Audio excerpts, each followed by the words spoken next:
Okay, once you've done that, just quickly clean off your hands. And now what you're gonna want to do is move your mixer off to the side and just grab your milk. And just grab a little spoon. I am going to actually use just the back of my 1/4 teaspoon measure. I'm just going to sprinkle this gelatin over the top, and make sure you do it very, very slowly. Up to the clump up. You don't want clumps. Okay. So I'm just gonna get that all in here. Use my finger to get the rest of it out of here. Make sure your fingers are not wet, or the gelatin will harden into your fingers and make a sticky mess.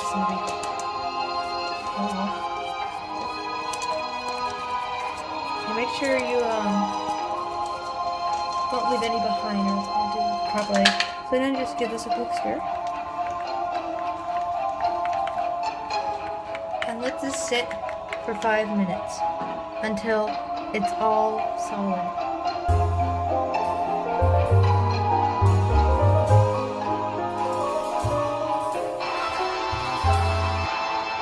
Okay, when it's done, if you notice, it's very liquidy solid, but you'll know when you flip it over and it doesn't fall out. That's perfect. Now another way you can know is if you touch it, it's very solid. And now what you're just going to want to do is see, it's all solid, and so now microwave it for 30 seconds. Okay, when it's done microwaving, it should look something like this, very smooth. And I just transferred it to another bowl. And if you notice, it's very liquidy. That's perfect. So now what you're going to want to do is you're going to want to move this aside and take your corn syrup, add your butter. You can also use a little bit of margarine. And you don't have to use milk if you don't like milk. You could just use, your gelatin, I mean. With gelatin, you don't have to use milk. If you're lactose intolerant, you could just use a little bit of soy milk. I've heard of a brand called Silk. So, any really flavor you want. Just give this a quick stir. It's very thick. Perfect. And I'm using clear extract, like clear vanilla, so that it doesn't color my fondant. Now, adding the gelatin.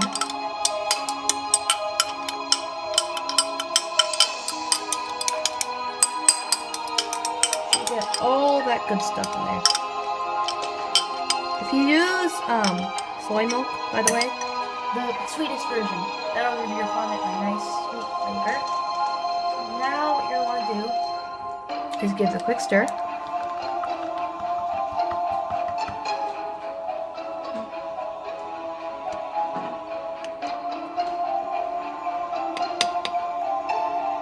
And microwave for 30 seconds.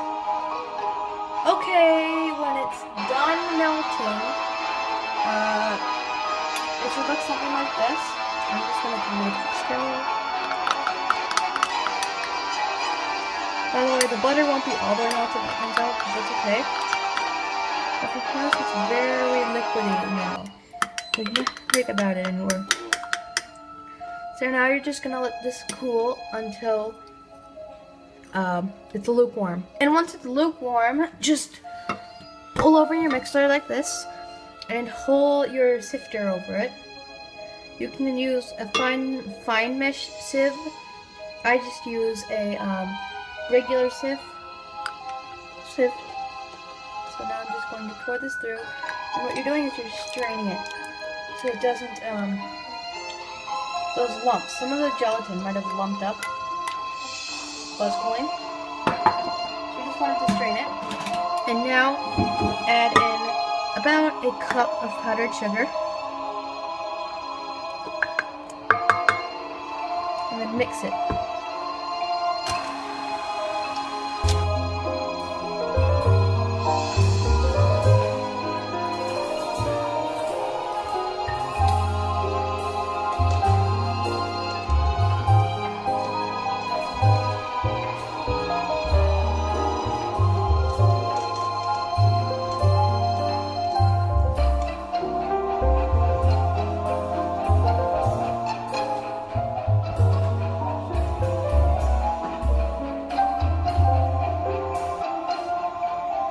And I just have a little bit of Crisco, or vegetable shortening, wherever you are, might be called something different. And I just smeared it on my hands. And I'm just going to, this will help with making it not so sticky to your hand. And I'm just going to scrape it out and move it over to the side. And just take a little bit of the powdered sugar. I like to use a scoop and just sprinkle it over the top of your surface. This will prevent it from sticking to your surface. Add the rest of it.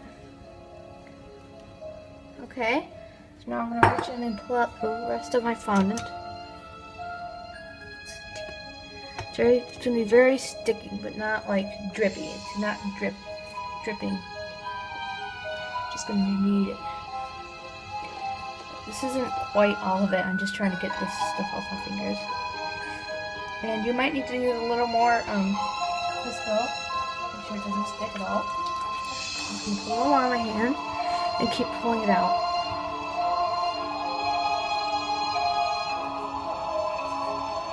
Now you can use a rubber spatula to see if that helps getting it out. I just find it using my hand gets it off better. And if you have any extra powdered sugar in your bowl, make sure you get all that out as well. Fingers, and then you can see it's very sticky. That's good. Crisco on my hand, or shortening, whatever you call it. Just gonna knead it.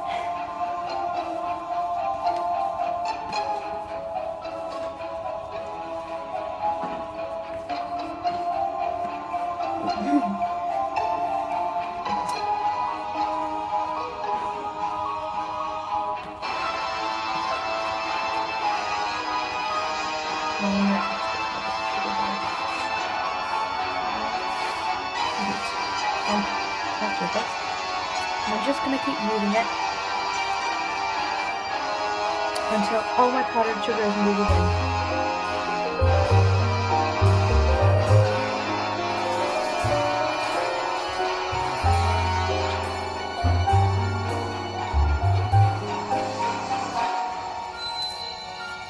And I'm just going to grab a little more Crisco and just smear it all over your plastic wrap.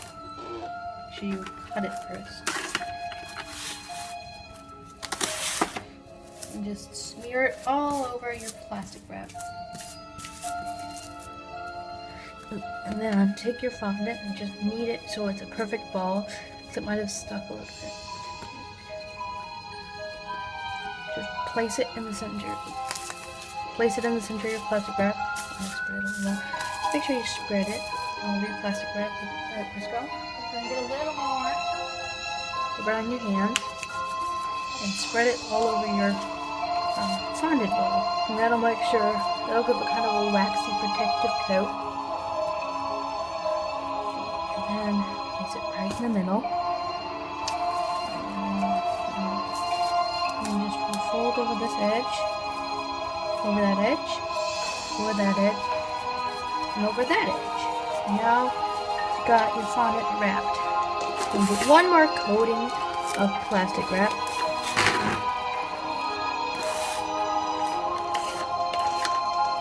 Place this in the center of that one. You don't need to grease it. You just need to grease the plastic wrap surrounding the actual fondant, and then you just wrap it up tight again. And now you're gonna let this sit for 1 hour. You can do longer, you can do overnight, you can do 24 hours, just to be safe. I always do just 1 hour, because I don't want to wait that long. Do you want to wait that long? So now I'm gonna let it rest for an hour.